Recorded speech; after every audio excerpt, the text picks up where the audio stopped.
So with divorce rates on the rise, with actually a 3% drop last year, according to the latest statistics, it gets harder and harder now to stay in marriages, let alone relationships. So today, I'm pleased to have with me Claire Gilchrist to talk us through what the role of a divorce coach is and how that works and what it looks like. Thank you for joining me, Claire. Thank you for having me, Elliot. I am so happy to be here. So, yes, go on. So to tell us first of all, because obviously a divorce coach, how does that all work? Okay, so I'm a breakup and divorce coach. So you haven't necessarily got to be married to seek out my services. I can help people that are considering leaving a relationship. So they might be in a situation where they're in a long-term relationship and they're looking at their options and they just want somebody to talk to that's impartial. So that's one of the roles that I encompass.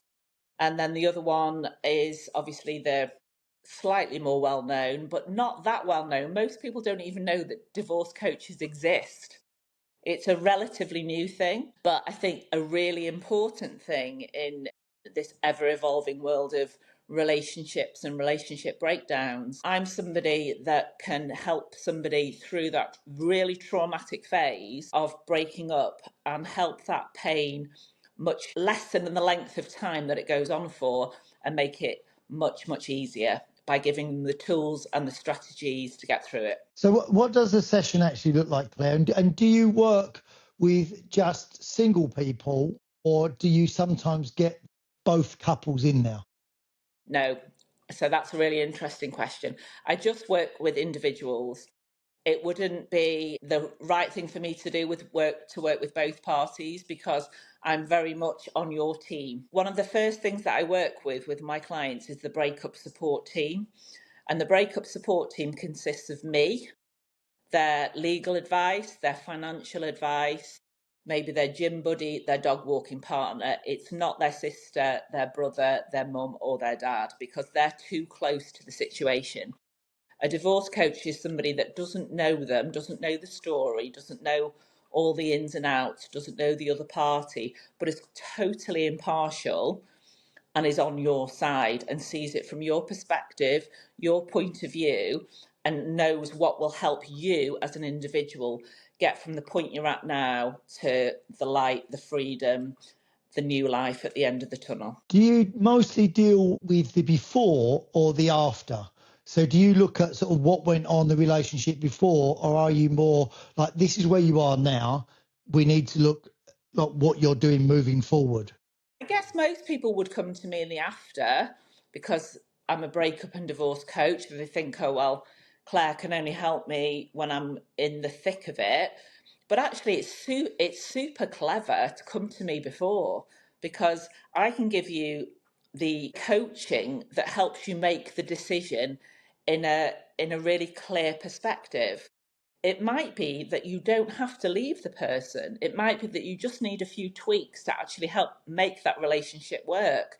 So that's kind of, I think of myself sometimes as a relationship and a divorce and breakup coach because some of the people that I've worked with have ended up staying together and are still together and are working really well and in happy long-term relationships.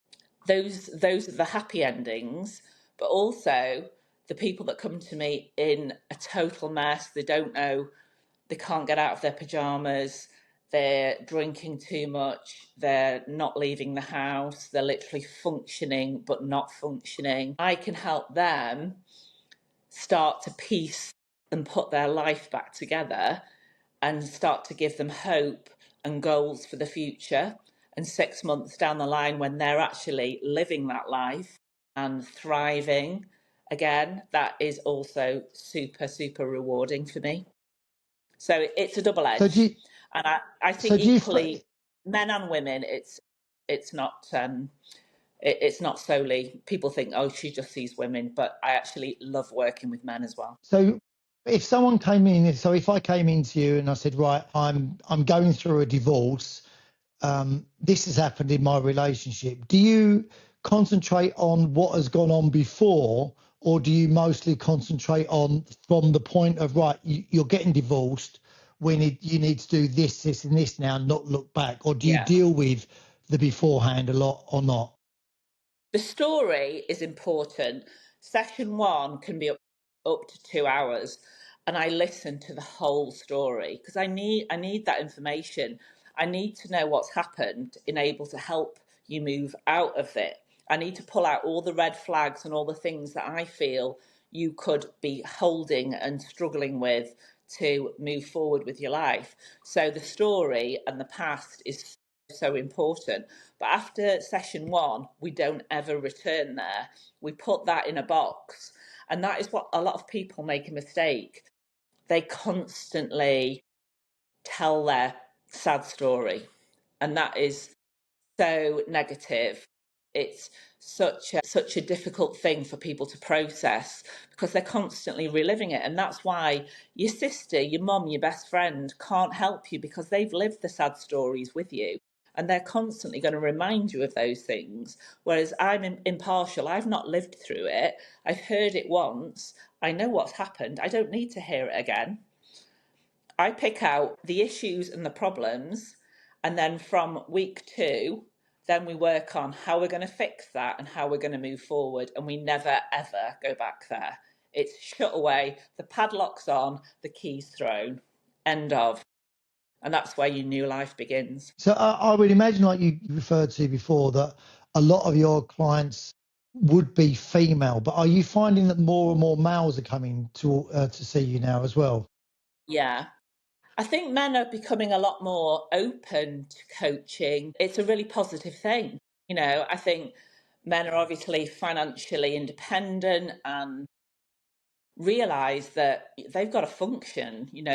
They've got to be fathers, they've got to be run their businesses, do their 9 to 5 jobs, go to the gym, do all the things that they want to do. And if this element of their personal life is holding them back, if they can get some positive help from a professional like me in the short term, that is actually going to financially, men are savvy, that's financially going to impact them in the long term. It's going to get them out of that sticky situation quicker to enable them to function and get back to the person that they were, get them back to being the best dad they can be, the best entrepreneur, best person in the workplace, best son, best brother, best friend, all of those things, and potentially in a few stages down the line get them back to a position when they might think about wanting to date again.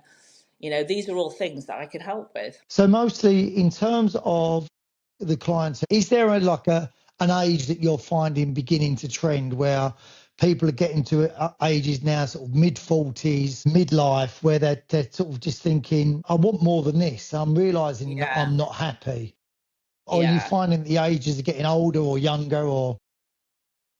I mean, speaking personally, as a 53-year-old woman, I left my husband at 51 after 22 years of marriage. So that's my personal story.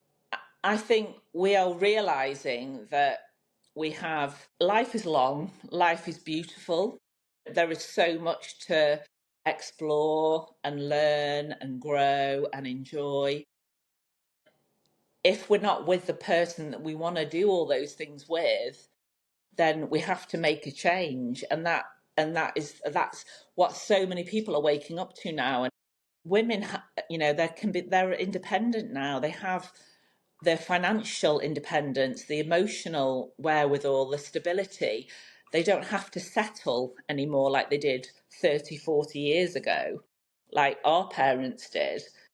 We can make that choice, make that decision to leave something that isn't fulfilling us and look for something that's going to make us happy for the next stage of our lives. And that's exactly what I did. And that is exactly what I want to help other people on their road to, because, you know, life is so short and life is so precious that we should be putting ourselves first. I was somebody that put my children before everything for 22 years and realized that, you know, once they'd got to an age, I really wish I could have stayed a few years longer, but unfortunately I couldn't. You know, I got my eldest to 22, my youngest to 12. No, my eldest to 20, my youngest to 12. I had to make that choice because it was making me unwell, and it was making me not the mother that I wanted to be. So I knew that the short-term pain would be for much, much long-term gain. And that is what I'm trying to teach people, is that you don't have to settle. You can find happiness again. And there is so much more out there if you have the right people around you and the right support, and you go about it in the right way. You know, it's a whole new bright world out there. I think what you alluded to there, I think that seems to be, from my experience, the biggest thing that keep, especially women, in relationships. I don't feel that men are as bound by the children as women are, but the No, amount of women that I speak to, that is their main priority, and that's why they're staying in that relationship. Do you still find that that's the case? That most people are definitely. staying because of the kids? I think there's so many people that come to me that say they're trapped, and it's a terror. It terrifies me, that word, because I felt it. And it wasn't the feeling of how am I going to afford to live. I'm a grafter. I knew I'd always find something to do to, pay my bills. It's the unpicking. When you've been within a long-term relationship like I was, it's the unpicking of the houses, the mortgages, the property, the investments, the cars, the children. 22 years, it doesn't come without a lot of intertwining, and that in itself is terrifying. And that was one of the biggest things that I was scared of. And also, I'd taken on a very much a female role in the relationship. I'd always had my own business, but always looked after the children and been the primary carer. Yeah. My ex-husband was amazing, is amazing, he's a brilliant dad, but he had his own very successful business. So I had my very traditional role. I ran the home. We ran a business from the home. I ran the children's private schools. I looked after, we had horses, we had dogs, we were shooting, we had a very affluent lifestyle. And the thought of walking away from that for me was like, oh my God, what am I even thinking of? And it took me to a place of massive darkness, massive darkness. And I, so I can totally relate to people that are, not just dealing with those issues, but dealing with other issues that they're terrified of. I was terrified, absolutely terrified. I lost 2.5 stone in weight. That's how scared I was. I find with a lot of the conversations that I have with women is that from listening to their explanations of their relationships is that the people that they choose to have children with when they're sort of 20s, early 30s, whatever it may be, are not the same people as they want to have the rest of their life with when No, they sort of they're older. It's almost yeah, like sort of that nesting of like, this is going to give me a really yes, good life, and he's going to yeah. be a really good dad, and then they get You have through hit the that. nail right on the head there. I chose the most amazing daddy and provider. It was like an animal instinct. My heart had nothing to do with it. And it's not to say that I didn't love him deeply. I loved him deeply for the role he was and for the person he was with me and our children. But it wasn't, that passion, that intense love that I might be looking for now. It wasn't any of those things, because I don't have to have the money now. I don't have to have the childbearing issues. There's none of that in the equation anymore. It's just somebody that matches me, my energy, my passion, and my aspirations, all those things. But I couldn't afford to have those then. I was 28 when I met Cam. I wanted to have babies. I was looking for the father of my children, and I found the most amazing father for my children. And I'll never regret that because I've got 3 beauties. So I think one of the other really complex issues of divorce, it seems to me, is especially for the stay-at-home parent as well, because there's no monetary value placed on staying at home as a parent. So, No. where the other person will go out to work and they'll earn 70 grand a year, whatever it may be. Yeah. So there's a Yeah. value placed on the work that they do. Whereas a stay-at-home parent, there's no value placed upon it. And it's the financial side of things that seems to be just as scary as the relationship side of things. I think this is where the law has to change. I've just gone through a very, very acrimonious divorce, and all the 22 years of bringing up children that I did counts for absolutely zero. Nothing. I have no comeback on his business. I have no comeback on his pension. I have nothing. All I have is the equity in the property that we built up together. Luckily, that is substantial, so I'm fine. But these women that might live in rented accommodation, that might purely be a home giver, mother, full-time mother, the most important job in the world, what do they have?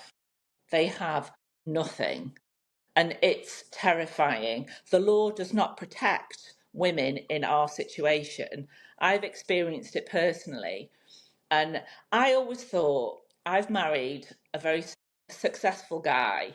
I've worked my arse off in my own businesses. I had a model agency for 10 years. I had a horse livery yard, and then I had a wedding events business. I've walked away with none of that, purely the equity in the bricks and mortar that we grafted on together. None of his business. So the fact that I looked after his children while he was building that business counts for nothing. Yeah. Absolutely nothing. This is the terrifying thing. And this is what I think people need to understand, and where the law needs to change, because it's not right. How does that count for nothing? Well, I supported him while his business flourished, and he still has that multi-million-pound business. I left him 2 years ago, and I retrained as a divorce coach to support myself, because all I have is the equity in the property and the house that I'm living in, but literally nothing to pay my bills other than what I'm earning from my coaching business right now. So I think that's the thing. His value will be placed upon the business. So if whatever business they have, they'll say, right, that's worth X amount.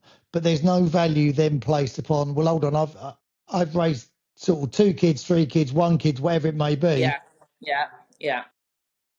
I think in other countries, I think it's the case in America. I think it's divorce is just 50-50 of all the assets where they stand at that moment. And then because you're seen as, which to me is what marriage is, it's a partnership. So one person supporting the other person. You have your roles. We were a brilliant team, in that we were the best team for 20 years. We were the best team at flipping houses, producing beautiful, lovely children, living our lovely lifestyle. But that came at a cost, unfortunately, in that and this is actually going back to the relationship part of it. We didn't invest, unfortunately, in our relationship.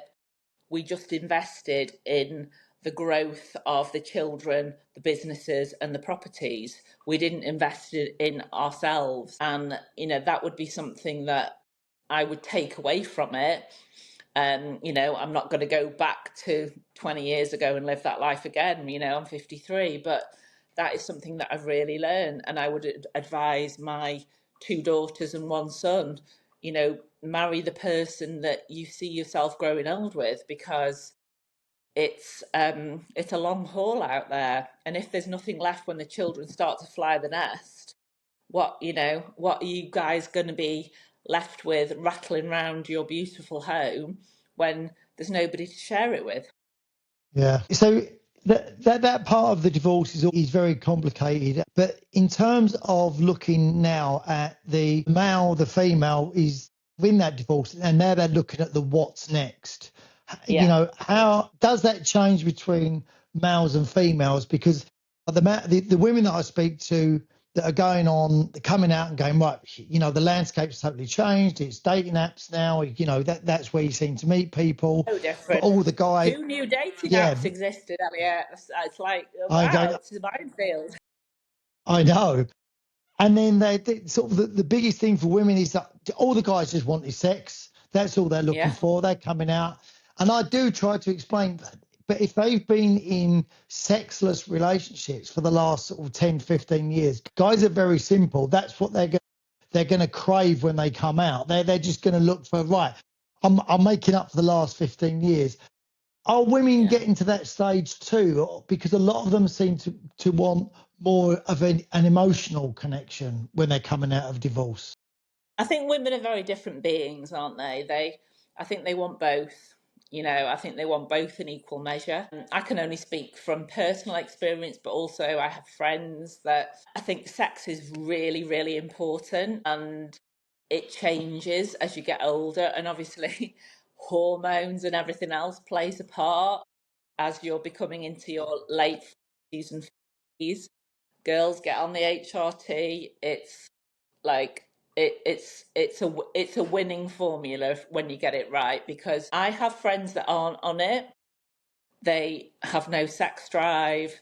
They don't crave any intimate connection or anything like that. My friends that are as happy and horny as they would have been in their 20s.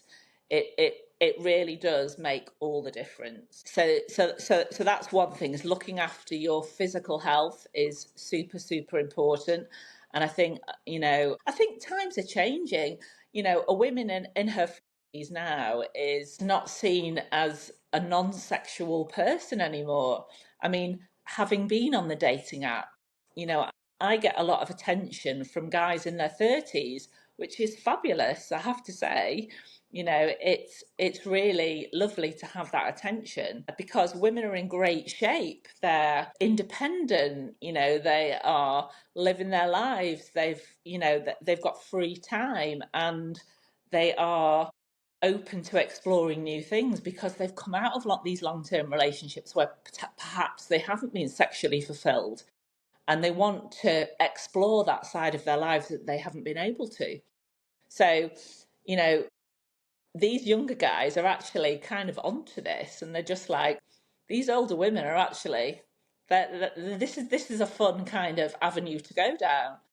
But the culture of dating apps is obviously quite alien to my Yeah. age group. It wasn't a thing when we were first dating, 25, 30 years ago. So that is something I've had to learn fast and quick on. And I have, I'm a savvy gal. I'm northern, not much gets past me. And I've learned a lot. I have met some beautiful people, some lovely guys that I am probably going to be friends with for life. And who knows what's going to happen, but I am fully single right now. Do you coach any of this side of it to people that are coming into you? Do you help them through this part Yeah, of the I think, process? yeah, this is a huge part of it. I talk about how to approach dating apps, how to load your profile, the kind of pictures to put, the kind of prompts to put, um, to approach the kind of people that you want to engage with. I think that is super important. You know, I've been, I spoke about before, I've been the crash test dummy on this. I've made massive mistakes. But when I first went out there, I just, I never put a bikini or underwear shot because I just didn't think that was the thing to do. Men, oh my God, it's all the gym naked shots. You guys in your 50s, you love getting your bodies out. It's like, this is what's on offer, girls. But for me, it's like, no, this is me, and I'm demure. I tease a little bit, but there's nothing, absolutely nothing like that on my profile. But I also put my fun, my humorous side, always talk about the fact I've got children, that I'm really family orientated, that I'm not into hookups, one night stands. I think lay your cards out very, very clear, and that is something that I help clients with. And then when they get their first dates, they'll come to me and they'll say, how do I approach this? And we talk through it. We talk through about the safety aspects, how to message before, how to message afterwards, how far to go on the first date. And we go through all the scenarios. And I think I love that. I find that super interesting. That psychology around that whole space is fascinating. I can only imagine that the conversation between, if you've got a male client in that situation and a female client in that situation, the conversation must be worlds apart. Because when you said we discuss how far we're going to go on the first day, guys, just get guys. I'm stopping there. We're going to get the second base, and I'm not going any further than that. Yeah, that's my line. I'm not crossing that line, love. I'm not. No. I mean, are the conversations very different that you have? Yeah, it is different. Yeah, you're right there. You're so right there. But I understand men. I love men. I absolutely adore men. I love their brains. I love their bodies. I love how they think. I love their instincts. I'm very in tune with male psyche, and I couldn't love it more. You are who you are, and I love working with that and trying to make my little tweaks to make you slightly more sensitive to female connection. How much difference I make, I have no clue. But yeah, I try my best. So does the divorce coach that a male will get, like coming to see you, does that vary massively from the divorce coach that a female is going to get? No, none whatsoever. You get Claire, you get Northern Claire, you get somebody that has gone through the mill. I bring so much to the table. So I've been married and divorced twice, had a very early marriage with no children. I married when I was 19 to somebody in the music business, and that ended when I was 24. Then I was single for 4 years. Then I married my husband at 28, and we were together 22 years and had 3 children. So I've had the short, fun relationship. He got someone pregnant, the first one. That's a whole other story. And I got a barrister, and I got spousal maintenance from him for 2 years, which was unheard of at the time. But I took him to court and got spousal maintenance because I'd given up my education for him. So even at a young age, I was kind of fighting for my corner as a woman in a relationship that knew her worth. And then was single. I was modelling at the time, and then met my husband, but really wanted that Instagram. Not that it was a thing then, but now it is. That Instagram, beautiful family. And I got it all. I manifested it and I got it all. No, my life was the dream. It was the dream, and I walked away from it all because my heart was breaking and I wasn't happy. So I do understand.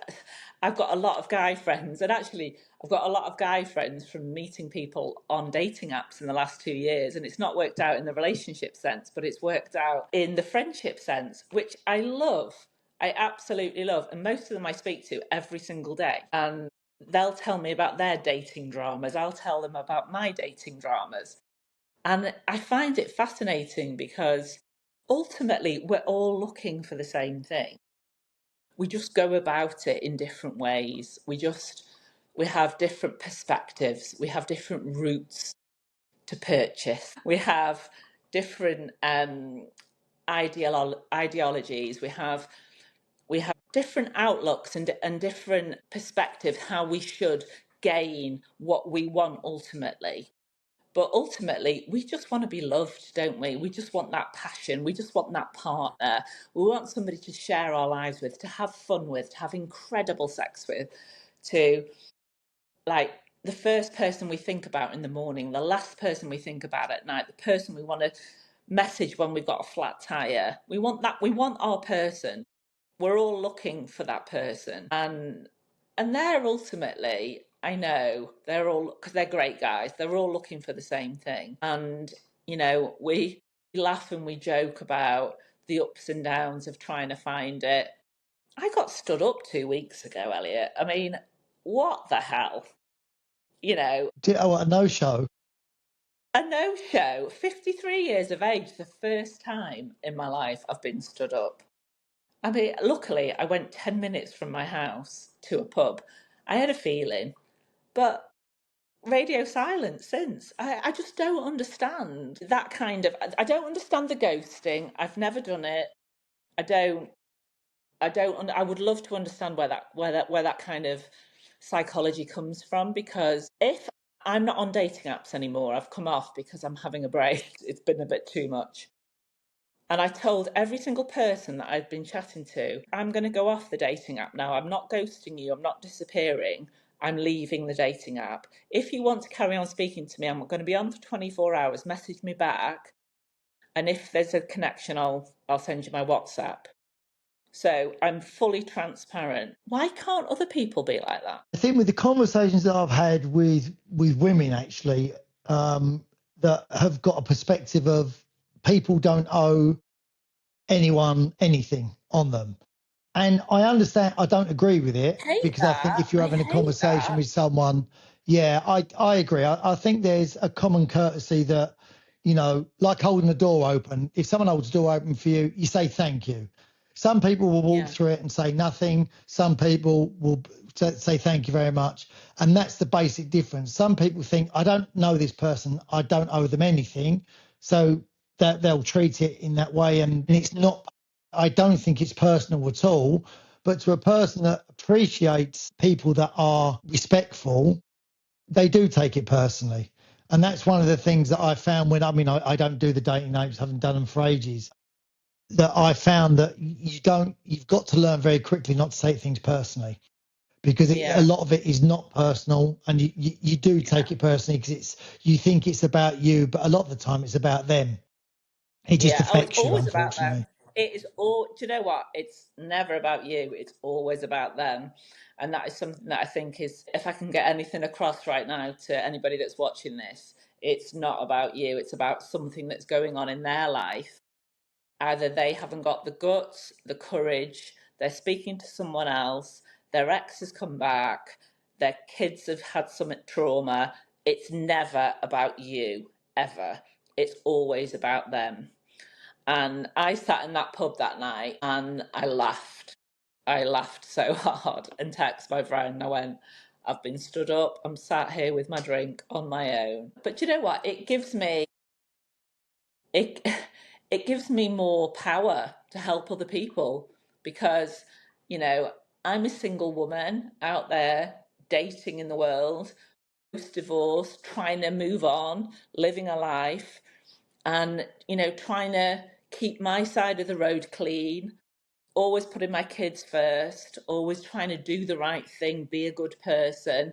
And shit happens to me too. So, you know, it's it's normal. We've got to take it on the chin, have a laugh, wake up the next morning and move on. I couldn't agree more with you, Claire. So the last question, in terms of going back to divorce, what would be the one piece of advice if there's people listening that are currently in relationships, they know they're not happy, they're struggling to see a way out of this without hurting people? What would be the one piece of advice from your experience that you would say to them? Okay. I think first of all, you need to be very clear in what you want your end goal to be. And then coming to somebody like a divorce coach, most of us have a free discovery call where it's not going to cost you a penny. You can just tell them a bit of your story. They can tell you what your options are, how they think they can help you, and then you've got a little bit of clarity about how you can potentially move forward. I don't think speaking to your inner circle, like I mentioned before, is going to be helpful. I think you need to actually write down all the issues that you have a problem with and where you would like to go going forwards. So the issues and the going forwards. Once you've got those two lists clear, if you have the strength, and I know this is so difficult sometimes, some people are not in a situation, they might be in a coercive control relationship where they can't get to a telephone. And this is terrifying. You know, this is a situation that I hear about all the time. They are not able to actually leave the house, but if you can get to a safe space and make a phone call to somebody like me, you have that half an hour where you can just share with somebody that is not going to judge you, that doesn't know anything about your past, anything about what you want, but is just a safe space to listen, take it all on board, and briefly tell you how they can help you. And that is not going to cost you a penny. It's literally not going to cost you a penny. And then if you decide you want to move on with that, that's when the deep dive coaching can really begin. So, you know, that's why I'm here today, to say to people, if you think, you know, you might connect with me, you might think I'm somebody you could talk to, hopefully people will. You know, that's what I'm here for. My goal is, you know, I'm very lucky. I live in a beautiful home. I just need to pay my bills. I'm not here to be super rich anymore. I've had it. I lost it. It means nothing. I had it twice and lost it twice. It means nothing. Happiness to me is my children being happy, my 2 dogs and my horse being happy. That is all I care about right now. I've got all the clothes and the handbags I'll ever need. So if I can make a difference in somebody's life now, going forwards for the next however many years I've got, hopefully many, then my life will have been worth something. And I really, really am so passionate about this work. And I really know I've A, got the experience, and B, got the training to help people not make the mistakes I've made and really make that really tricky, painful, heartbreaking, anxiety-filled situation shorter, less painful, and let's find that light for you a lot quicker. Okay, it's great advice, and thank you so much. And I think the most important thing is not only just the professional qualifications that you've got, is also having the experience of it. I think that is a real benefit, because sometimes you can be very qualified, but if you've never lived those life and walked those shoes, it's essential. It's essential. Yeah, I really think it's. But we're going to put all of your information on there for people to contact you as well. But thank you so much for joining me today. Guys, thank you for watching 50 Shades of Grey, another episode. Make sure you subscribe and make sure you follow, and we'll catch up with you soon. Take care. Bye-bye.